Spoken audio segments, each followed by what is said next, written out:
نحمده ونصلي ونسلم على رسوله الكريم اما بعد فاعوذ بالله من الشيطان الرجيم بسم الله الرحمن الرحيم ولتكملوا العدة ولتكبروا الله على ما هداكم صدق الله المولانا العظيم پڑھیے الصلاۃ والسلام علیک یا رسول اللہ، الصلاۃ والسلام علیک یا حبیب اللہ،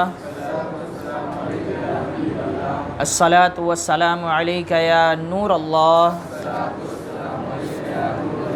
صلی اللہ تعالی علیک وسلم۔ میرے پیارے آقا صلی اللہ تعالی علیہ وسلم کے پیارے دیوانوں، گزشتہ دو بیان میں شب قدر کی فضیلت کے تعلق سے آپ نے کچھ باتیں سماعت کی اور ہم نے آپ کے سامنے بیان کرنے کی کوشش کی ہے۔ یقیناً آخری عشرے میں شب قدر بہت ہی اہمیت کی حامل ہے، لیکن ایک بہت اہم چیز جو غالباً ہم کو بہت معمولی لگتا ہے اور ہم اسے معمولی سمجھتے ہیں، لیکن اچھے لوگ اس میں غفلت برتتے ہیں، وہ عید کی نماز۔ عید کی نماز آ رہی ہے، یہ کب تک یہ سلسلہ چلتا رہے گا کہ عید کی نماز سے پہلے امام عید کی نیت بتائے گا تو ہی نماز ہوگی؟ اگر کوئی امام نہ بتائے تو وہ اس کے خلاف فتنہ کھڑا ہو جاتا ہے۔ سمجھ رہے ہیں نا؟ عید کی نماز کا طریقہ اگر کوئی امام بتائے بغیر عید کی نماز شروع کر دے تو اس کے بعد جو محفلیں شروع ہوتی ہیں امام کے خلاف، ارے ایسے ہے ویسے ہے، یہ ہے وہ ہے، لیکن اس میں امام کی کوئی غلطی نہیں ہے۔ یہ تو ہمیں اپنے اوپر ملامت کرنا چاہیے کہ 25-50 سال سے ہم پڑھتے آ رہے ہیں پھر بھی نیت کا طریقہ ہمیں نہیں آتا۔ یہ افسوس کی بات ہے، ایک مسلمان ہوتے ہوئے اگر ہم عید کا طریقہ نہ جانیں، عید کی نماز کا طریقہ ہمیں نہیں پتہ ہو تو ہمیں اپنے اوپر ملامت کرنا چاہیے، اپنے اوپر افسوس کرنا چاہیے۔ عید ایک مسلمانوں کی سب سے بڑی خوشی کا دن، اور اس خوشی کے لیے سب سے بڑی جو نماز پڑھی جاتی ہے اسی کا طریقہ ہمیں نہیں آتا۔ یہ نہیں پتہ ہوتا ہے کہ سنت ہے کہ واجب ہے کہ فرض ہے کہ مستحب ہے، یہ بھی نہیں پتہ ہوتا۔ نیت کا طریقہ کیا؟ 6 تکبیر کے بجائے لوگ 12 تکبیر کہہ لیتے ہیں، یا پتہ 12 نہیں تو کم سے کم 3 پہ اکتفا کر لیتے ہیں، لیکن پرفیکٹ تکبیریں جتنی ہوتی ہیں کب ہونی چاہیے اس کو آگے پیچھے کر لیں گے۔ کوئی ہاتھ اٹھاتا ہے، کوئی بغیر ہاتھ اٹھائے تکبیر کہہ لیتا ہے۔ عید کی نماز میں آپ جلوے دیکھیں، اپنے جب نماز پڑھتے ہوں گے تو آس پڑوس میں بھی دیکھتے ہوں گے، پتہ چلا امام اللہ اکبر بول رہا ہے تو کوئی رکوع میں جا رہا ہے۔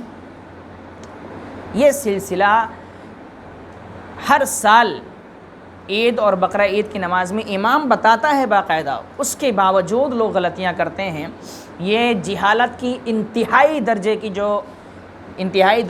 جو ہوتا ہے اس کو کہتے ہیں کہ جہالت ہے۔ یہ ہم اتنا بھی اگر نہ سیکھ سکے ایک مسلمان ہونے کی ایسے، اور چلو اگر بچہ بالغ ہوا، ابھی پہلی بار نماز پڑھ رہا ہے کوئی، یا دوسری بار نماز پڑھ رہا ہے، غلطی ہو گئی تو سمجھ میں آتا ہے۔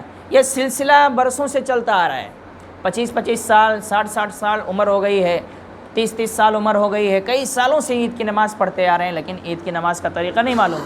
اور یہ ٹاپک عام طور پر مسائل میں لوگ بیان بھی نہیں کرتے، اماموں کی بھی کمی ہوتی ہے کہ وہ صدقہ، فطرہ، زکوٰۃ، اس کے بعد میں نماز کا طریقہ بیان کریں گے، اور پھر اس کے بعد میں اعتکاف کا بیان کریں گے، شب قدر کا بیان کریں گے، لیکن کم سے کم عید کی نماز سے پہلے یہ ٹاپک بھی لے لینا چاہیے۔ یہ بھی تو شریعت کا حصہ ہی ہے، اسلام کا حصہ ہی ہے، اور اس کو اچھے طریقے سے جیسے ہم نماز کا طریقہ سمجھاتے ہیں ویسے عید کی نماز کا طریقہ الگ سے سمجھایا جائے عوام کو، تاکہ جو لوگ نہ سمجھ پائیں وہ سمجھنے کی کوشش کریں، اور جو کمیاں رہ گئی ہیں وہ کمیاں دور ہونے کی کوشش کریں۔ اس لیے آخری عشرہ چل رہا ہے، وقتاً فوقتاً میرے ذہن میں جو بات آئی، اچانک میرے بات میں ابھی نماز پڑھ کے اٹھا تو شب قدر پہ بیان کرنے والا تھا، لیکن مجھے لگا شاید 2-3 دن میں تھوڑا کر کے سمجھاؤں تاکہ اچھی طریقے سے عید کی نماز کا طریقہ ذہن میں بڑھے۔ اچانک یہ بات ذہن میں آئی کہ نہیں، یہ بہت اہم ٹاپک ہے، اس کو چھیڑنا چاہیے اور اس کو سمجھانا چاہیے۔ تو سب سے پہلے قرآن مقدس کی آیت مبارکہ اللہ رب العزت فرماتا ہے روزوں کی گنتی پوری کرو، وَلِتُكْمِلُوا الْعِدَّةَ وَلِتُكَبِّرُوا اللَّهَ عَلَى مَا هَدَاكُمْ، اور اللہ کی بڑائی بولو کہ اس نے تمہیں ہدایت فرمائی ہے۔ روزوں کی گنتی پوری کرو، روزے رکھ رہے ہو، گنتی پوری، مہینہ پورا ہو گیا تو اب اللہ کا شکر ادا کرو کہ اس نے ہدایت دی تو تم نے روزے رکھے، اس نے ہدایت دی تو تم نے اعتکاف کیے، اس نے ہدایت دی تو ہم نے نماز تراویح پڑھی۔ اسی کی ہدایت کی بنیاد پر سب کچھ ہو رہا ہے، اسی کی طرف سے توفیق ملی تو ہم کر رہے ہیں، اسی کا فضل ہے تو یہ سب ہم کر رہے ہیں۔ اگر اسی کا فضل نہ ہو، اس کی طرف سے توفیق نہ ہو تو آدمی لاکھ کوششیں کرتا ہے لیکن اس کا پلان فیل ہو جایا کرتا ہے، وہ کامیاب نہیں ہوتا۔ تو یہ اللہ کا احسان ہے کہ وہ توفیق ہمیں رمضان میں سال بھر سے زیادہ عطا فرماتا ہے اور ہم خوشی کے ساتھ عبادتیں کرتے بھی ہیں۔ ابن ماجہ میں ہے، حدیث شریف کی کتاب ہے، ابو امامہ رضی اللہ تعالیٰ عنہ سے راوی کہ رسول اعظم صلی اللہ علیہ وسلم فرماتے ہیں جو عیدین کی راتوں میں قیام کرے اس کا دل نہ مرے گا جس دن لوگوں کے دل مریں گے۔ جو عیدین کی راتوں میں قیام کرے اس کا دل نہ مرے گا جس دن لوگوں کے دل مر جائیں گے۔ مطلب کیا؟ عید کا جو چاند نظر آتا ہے اس رات میں ہم کیا سوچتے ہیں؟ جیسے شیطان کیا خوشی مناتا ہے، بھائی عید کا چاند نظر آیا تو اس کو چھوڑ دیا جاتا ہے، ایسے ہی کچھ مسلمان، سب کی بات نہیں کر رہا ہوں، کچھ لوگ عید کا چاند نظر آتے ہی وہ سوچتے ہیں کہ بس جیل میں تھے اب چھوٹ گئے اور جتنا دھمال مچانا ہے اسی رات میں مچا لو۔ عید کی رات جو ہوتی ہے اتنا خطرناک دھمال مچایا جاتا ہے کہ بہت سارے لوگ اس بات سے محروم ہو جاتے ہیں کہ رمضان کی ساری عبادتیں ان کے منہ پہ مار دی جاتی صرف اس رات کی توہین کرنے کی وجہ سے۔ یہ ہمیں سمجھنا چاہیے کیونکہ اس رات کے بارے میں اللہ کے رسول نے فرمایا جو کچھ تم نے کیا ہے اسی رات میں ملنے والا ہے، رزلٹ آنے والا ہے، اور رزلٹ دیکھنے کے بجائے، اس کے لیے دعائیں کرنے کے بجائے، اسے حاصل کرنے کے بجائے ہم گپ شپ کرنے لگ جائیں، عیاشیاں کرنے لگ جائیں تو پھر اللہ فرمائے گا کہ اس کو ضرورت ہی نہیں ہے، مار دو اس کے منہ پہ، واپس کر دو اس کی ساری عبادتیں۔ تو اسی لیے اللہ کے رسول نے فرمایا، کیا فرمایا؟ جو عیدین کی راتوں میں قیام کرے، قیام سے مراد جب بھی حدیث میں آتا ہے تو اس کا مطلب یہ ہوتا ہے عبادت کرنا۔ قیام لفظی معنی تو ہے کھڑا ہونا، تو عیدین کی راتوں میں کھڑا ہونا نہیں کہ نیت باندھ کے کھڑے رہو پوری رات، مطلب عبادت میں مشغول رہو، چاہے قرآن کی تلاوت ہو، چاہے محفل ہو رہی ہو، چاہے نفل نماز ہو، چاہے قضا نماز ہو، کسی بھی طرح کے اوراد و وظائف ہوں، بہرحال عبادت میں شمار کرو۔ ہاں اگر انسان اپنی ضرورت کے سامان بھی خریدتا ہے اس رات میں تو وہ بھی عبادت میں شمار ہے، یہ بھی یاد رکھیے گا۔ روزی، جائز روزی حاصل کرنا اور جائز طریقے سے حاصل کرنا وہ بھی عبادت ہے۔ یہ جو ہم کہہ رہے ہیں نا کہ لوگ برباد کر لیتے ہیں، اس سے مراد یہ ہے کہ بلا وجہ ان راتوں میں جاگتے ہیں، بلا وجہ گپ شپ کرتے ہیں، محفلیں سجاتے ہیں، دوستوں سے پارٹیاں کرنے، ادھر ادھر کھیلنے کودنے جاتے ہیں، بائک لے کے دوڑ دھوپ کرتے ہیں، تو یہ وہ لوگ مراد ہیں کہ ان کی عبادتیں برباد کر دی جاتی ہیں، اس لیے ہمیں سمجھنا چاہیے۔ اور دوسری حدیث ہے، حضرت معاذ بن جبل رضی اللہ تعالیٰ عنہ سے راوی ہے کہ فرماتے ہیں جو 5 راتوں میں شب بیداری کرے اس کے لیے جنت واجب ہے۔ جو 5 راتوں میں شب بیداری کرے اس کے لیے جنت واجب ہے۔ ذی الحجہ کی 8ویں، 9ویں، 10ویں راتیں اور عید الفطر کی رات اور شعبان کی 15ویں رات۔ کیا فرمایا؟ یہ 5 راتوں میں جو جاگ کر عبادت کرے اس کے لیے جنت واجب ہے۔ یہ ٹھیکہ کون دے رہا ہے؟ یہ حضور دے رہے ہیں، جن کی زبان کبھی پلٹ سکتی نہیں، جن کی بات کبھی جھوٹی ہو ہی نہیں سکتی۔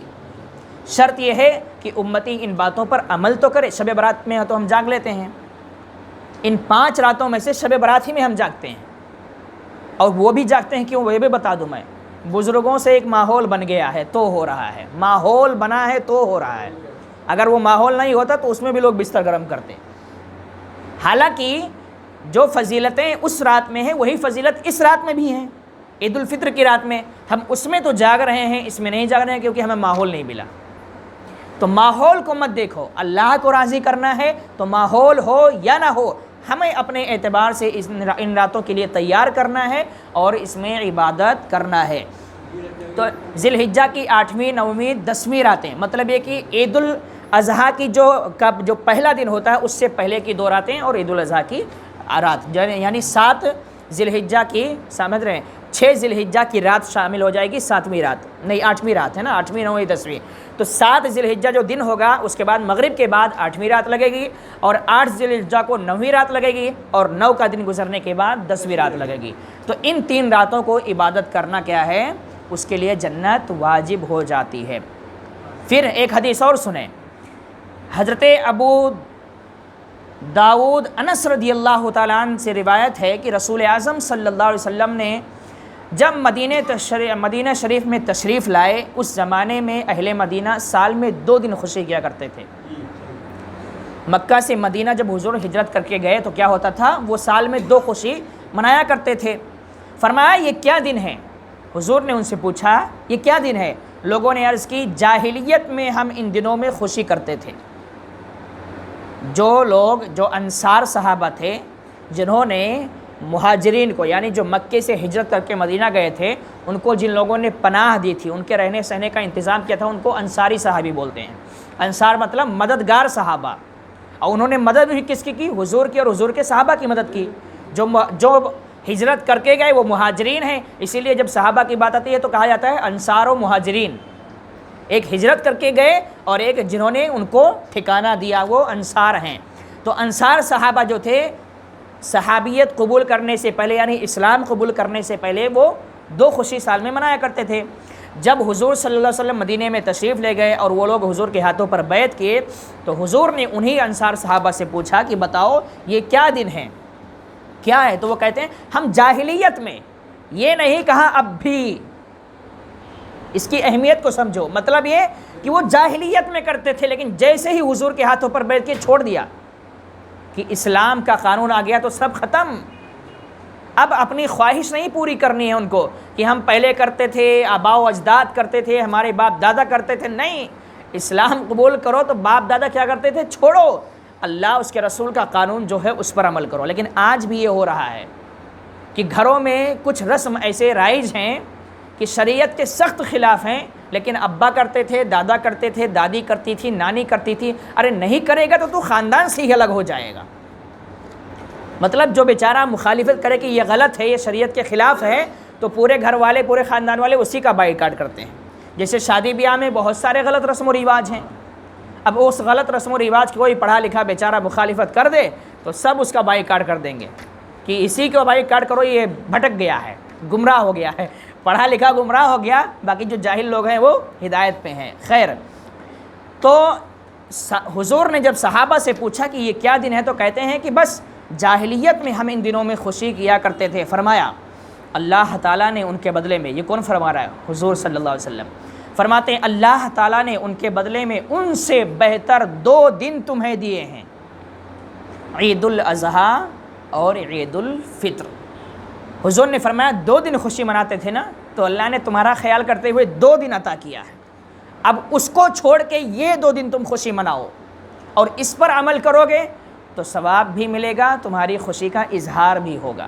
یہی وجہ ہے کہ رات بھر قیام کرو، دن میں خوشی مناؤ، خوشی کا اظہار کرو۔ دوسری حدیث ہے، حضرت بریدہ رضی اللہ تعالیٰ عنہ سے روایت ہے کہ حضور اقدس صلی اللہ علیہ وسلم عید الفطر کے دن کچھ کھا کر نماز کے لیے تشریف لے جاتے۔ یہ حدیثیں ہیں اور انہی حدیثوں سے مسائل نکل گئے ہیں۔ جو حدیثیں میں بیان کر رہا ہوں، عید کے نماز کا طریقہ ہو، عید کے میں کیا کھانا ہے، کیسے جانا ہے، کیسے، انہی حدیثوں سے وہ مسائل نکلتے ہیں۔ تو فرماتے ہیں حضور صلی اللہ علیہ وسلم عید الفطر کے دن کچھ کھا کر نماز کے لیے تشریف لے جاتے اور عید الاضحیٰ کو نہیں کھاتے تھے۔ مستحبات میں یہ شامل ہے، آئے گا بیان۔ جب تک نماز نہ پڑھ لیتے، جب تک نماز نہ پڑھ لیتے، یعنی عید الاضحیٰ کی نماز جب تک نہ پڑھ لیتے اس وقت تک کچھ نہیں کھاتے تھے۔ اور آج بھی مستحبات میں یہ شامل ہے کہ عید الاضحیٰ کی نماز جب تک نہ ہو جائے، خاص کر جن کے نام سے قربانی ہے وہ تو اس سے بچیں کہ کچھ نہ کھائیں پئیں۔ ہاں، جب نماز پڑھ لیں تو ان کے لیے یہ بھی کہا جاتا ہے کہ بھائی جو جانور تمہارے لیے ذبح ہو رہا ہے اسی کی کلیجی سے، اسی کے گوشت سے تم شروعات کرو، ناشتہ کرو، نہ ہی تو اس کے علاوہ کچھ بھی کھا سکتا، لیکن بہرحال عید کی نماز تک نہ کھانا یہ مستحبات میں ہے، ٹھیک ہے۔ تو حضور صلی اللہ علیہ وسلم عید کے لیے جاتے تو حکم کیا ہے کہ میٹھا کھا کے جاؤ۔ یہی وجہ ہے کہ آج بھی ہم جب عید کی نماز کے لیے جاتے ہیں تو کوئی شیر خرما، کوئی کچھ، کوئی کھجور کھا کے ہی جانا چاہیے، باسی منہ یا سادہ منہ یا خالی پیٹ نہیں جانا چاہیے عید کی نماز کے لیے۔ کچھ ہلکا پھلکا میٹھا، وہ بھی کوئی بھی چیز نہیں، میٹھی چیز کھانا مستحب ہے۔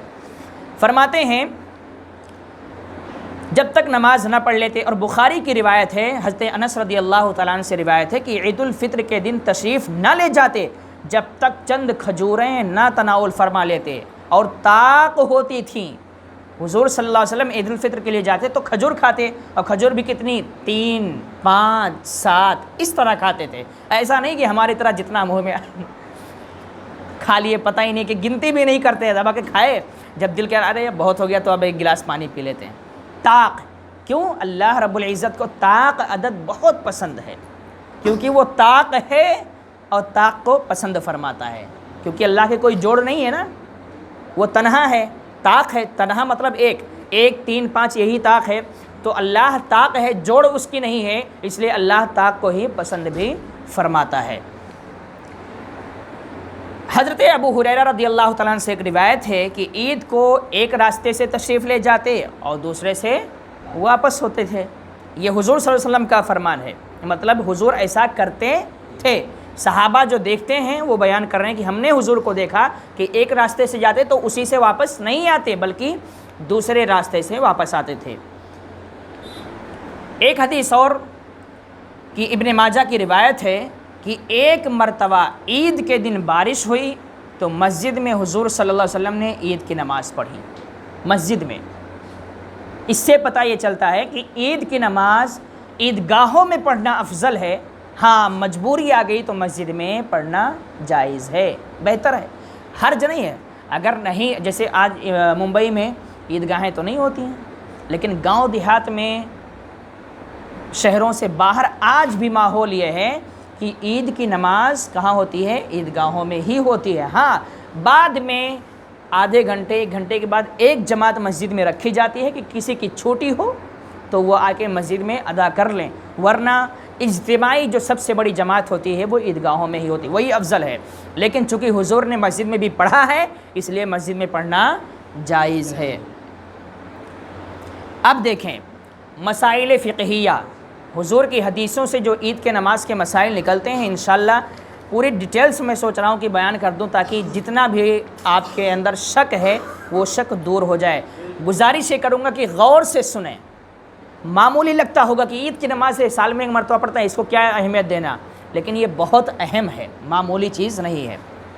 عیدین کی نماز واجب ہے نا، یہ مسئلہ پتہ ہونا چاہیے۔ عیدین کی نماز کیا ہے؟ واجب ہے، مگر سب پر نہیں، بلکہ انہی پر جن پر جمعہ واجب ہے۔ مطلب ہے کہ جو بالغ ہے، عقل مند ہے، وہی مسئلہ آ جاتا ہے گھما پھرا کے، سمجھ رہے ہیں نا؟ تو جو بالغ ہے، عقل مند ہے، ہوشیار ہے، سمجھتا ہے نماز کی اہمیت کو، اس کے لیے جمعہ بھی واجب ہے۔ تو ظاہر سی بات ہے جب جمعہ واجب ہے تو اس پر عید کی نماز بھی واجب ہے۔ اور اس سے یہ بھی بتانا مقصد ہے، عورتوں کو خارج کرنا مقصد ہے، انہی پر واجب ہے جن پر جمعہ واجب ہے۔ اس سے سب سے بڑا اشارہ یہی ہے کہ جمعہ عورتوں پر نہیں ہے تو عید بھی عورتوں پر نہیں ہے، سب سے بڑا اشارہ یہ دینا مقصد ہے۔ ورنہ ہوتا کیا ہے، آج بہت ساری عورتیں بیچاری اتنا عبادت کرنے لگتی ہیں کہ زبردستی عید کی نماز پڑھتی ہیں، کوئی مطلب ہی نہیں ان کا پڑھ کے۔ اس کی جگہ آپ شکرانے کی نماز پڑھ لو، چاشت کی نماز پڑھ لو، تو ہو سکتا ہے اس کا فائدہ بھی ملے۔ لیکن بلا وجہ جو چیز ضروری نہیں ہے وہ چیز کرنا، ظاہر سی بات ہے جو چیز جس کے ہم مکلف نہیں ہیں، اگر وہ کام ہم کریں گے تو ہمیں اس کا ثواب تھوڑی ملے گا۔ ہاں کچھ چیزیں ایسی ہوتی ہیں مکلف نہیں ہے، کر لو گے تو نفلی ہو جائے گا۔ جیسے مثال کے طور پر ایک آدمی ہے جو مالک نصاب نہیں ہے، قربانی واجب نہیں، لیکن پھر بھی وہ کرتا ہے شوق میں، تو نفلی قربانی مان لی جائے گی، ثواب ملے گا۔ لیکن بہرحال عید کی نماز عورتوں پر نہیں ہے، اور اس کی ادا کی شرطیں وہی ہیں جو جمعہ کی ہیں۔ جو شرائط جمعہ کے لیے ہے وہی شرائط اس کے لیے بھی ہیں۔ صرف اتنا فرق ہے کہ جمعہ میں خطبہ شرط ہے اور عیدین میں سنت ہے۔ خطبہ جمعہ کی نماز سے پہلے جو خطبہ منبر پر دیا جاتا ہے وہ ضروری ہے جمعہ کی نماز کے لیے، اگر خطبہ نہ ہو تو جمعہ کی نماز نہیں مانی جائے گی۔ لیکن عیدین میں کیا ہے، عیدین کی نماز کے بعد خطبہ جو دیا جاتا ہے وہ سنت ہے، اگر خطبہ نہیں بھی پڑھا تو یہ نماز خراب نہیں ہوگی۔ لیکن بہرحال حضور کی سنت پر عمل کرنا ہے تو عید کی نماز کے بعد اس کا خطبہ بھی پڑھنا ضروری ہے۔ تو تو کچھ چیزیں ہوتی ہیں کہ ایک کے تابع دوسری ہوتی ہیں، یعنی یہ بھی ضروری وہ بھی ضروری، اور ایک ہوتا ہے ضروری تو نہیں ہے، یہ کرو گے تو یہ الگ ہو جائے گی، وہ کرو گے تو وہ الگ ہو جائے گی، تو ایسے مسئلہ ہے۔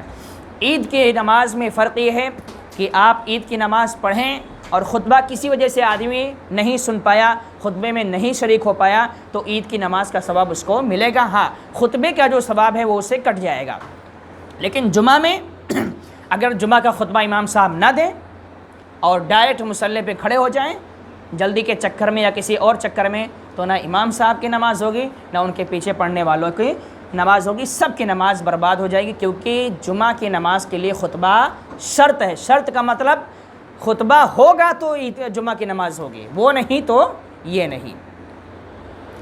اگر جمعہ میں خطبہ نہ پڑھا تو جمعہ نہ ہوا، اور اس میں نہ پڑھا تو نماز ہو گئی، مطلب اس میں مطلب عید میں نہ پڑھا تو نماز بہرحال ہو گئی، لیکن برا کیا، لیکن برا مطلب سنت کے خلاف کیا۔ پہلا فرق ہوا، یاد رکھیں جمعہ میں اور عید میں پہلا فرق کیا ہے؟ خطبے کا فرق۔ دوسرا فرق بتا رہے ہیں، دوسرا فرق یہ ہے کہ جمعہ کا خطبہ قبل نماز ہے، یعنی جمعہ کا خطبہ نماز سے پہلے ہے، اور عیدین کا بعد نماز یعنی نماز کے بعد۔ یہ دو فرق ہو گئے عید اور جمعہ میں۔ یہ فرق کیوں بتا رہے ہیں؟ کیونکہ پہلے انہوں نے کہہ دیا اور سارے فقہاء نے کہہ دیا کہ بھائی جو شرائط جمعہ کے ہیں وہی شرائط عید کے ہیں، تو ہم تو یہی سمجھیں گے نا جو مسئلہ جمعہ کے لیے وہی مسئلہ عید کے لیے، لیکن کچھ فرق ہے تو اس کو الگ سے بیان کر رہے ہیں کہ ایسا بھی نہیں کہ ہر چیز جو اس میں ہے اس میں ہے، کچھ فرق ہے جو سمجھ لو۔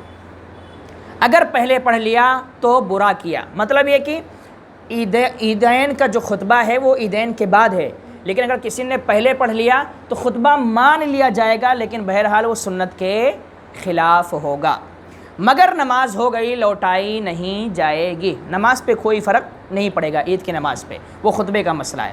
اور خطبے کا بھی اعادہ نہیں، یعنی کسی امام صاحب نے عیدین کا خطبہ نماز سے پہلے پڑھ دیا اور بعد میں عیدین کی نماز پڑھائی، اور اب سوچیں کہ یار غلطی ہو گئی پھر ہم خطبہ پڑھ لیں، تو اب پڑھنے کی ضرورت نہیں، خطبہ ایک ہی مرتبہ ہے، ترتیب بدلی، سنت کے خلاف کام ہوا، لیکن بہرحال خطبے کی سنت ادا ہو گئی ہے، اس لیے دوبارہ نہیں پڑھ سکتے۔ اور عیدین میں نہ اذان ہے نہ اقامت ہے، جمعہ میں اقامت ہے لیکن عیدین میں نہیں ہے، اس کے لیے اذان بھی نہیں ہے، ہاں اعلان کیا جا سکتا ہے کہ جماعت کا وقت ہے اتنے بجے وہ عام اعلان ہوتا ہے، صرف 2 بار اتنا کہنے کی اجازت ہے، الصلاۃ جامعہ، الصلاۃ جامعہ، کہ نماز قائم ہو رہی ہے، نماز قائم ہو رہی ہے۔ تو یہ ہوا مسئلہ، بلا وجہ عید کی نماز چھوڑنا گمراہی اور بدعت ہے، بلا وجہ، اور جان بوجھ کر چھوڑنا تو گمراہی 100% ہے، سمجھ رہے ہیں نا؟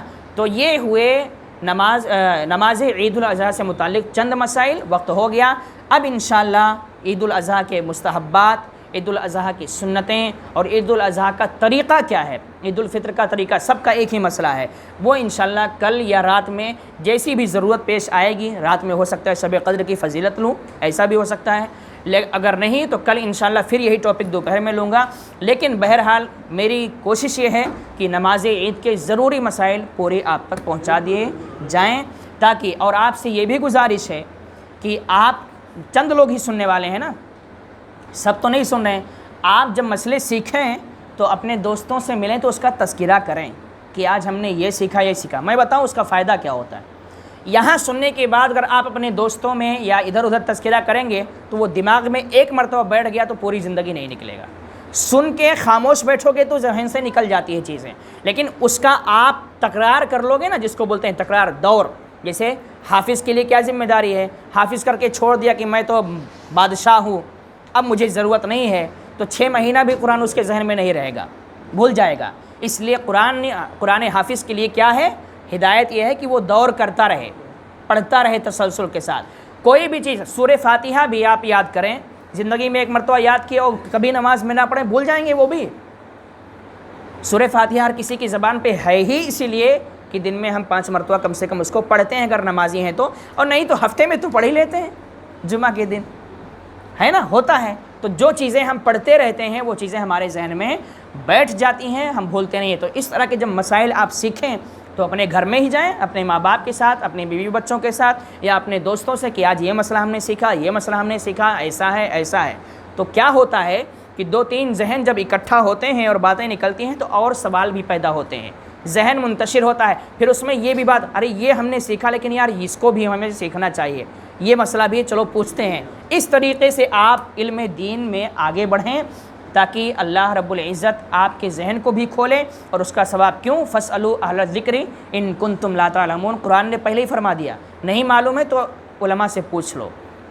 قیامت کے دن جاؤ گے خدا کی بارگاہ میں اور یہ کہو گے نہیں معلوم تھا، تو اللہ کہے گا فَاسْأَلُوا أَهْلَ الذِّكْرِ، میں نے فرما دیا تھا کہ نہیں معلوم ہے تو پوچھ لو، تم نے پوچھا نہیں، تو نہیں معلوم تھا، یہ کوئی عذر نہیں ہے میرے پاس، نہیں معلوم یہ الگ گناہ ہو گیا، اور اس پہ عمل نہیں کیا یہ الگ گناہ ہو گیا۔ یہی وجہ ہے کہ حضور صلی اللہ علیہ وسلم کی باقاعدہ حدیث ہے کہ ایک ان پڑھ جو شریعت کا مسئلہ نہیں جانتا ہے وہ ڈبل گنہگار ہے، ایک نہ جاننے کا اور ایک اس پر عمل نہ کرنے کا، لیکن جو جانتا ہے وہ سنگل گناہ پائے گا، کیونکہ جاننے کا تو گناہ اس کے اوپر نہیں ہے، لیکن عمل نہیں کرے گا تو اس کا گناہ اس کے اوپر آئے گا۔ تو ہر مسئلہ ہمیں سیکھنے کی ضرورت ہے۔ اللہ رب العزت کی بارگاہ میں دعا ہے کہ پروردگار عالم ہم سب کو، پوری امت مسلمہ کو مسائل فقہیہ سیکھنے، سکھانے اور اس پر عمل کرنے کی توفیق عطا فرمائے، اور ہم سب کو قرآن و سنت کے مطابق زندگی بسر کرنے کی توفیق عطا فرمائے۔ وما علینا الا البلاغ۔ السلام علیکم ورحمۃ اللہ وبرکاتہ۔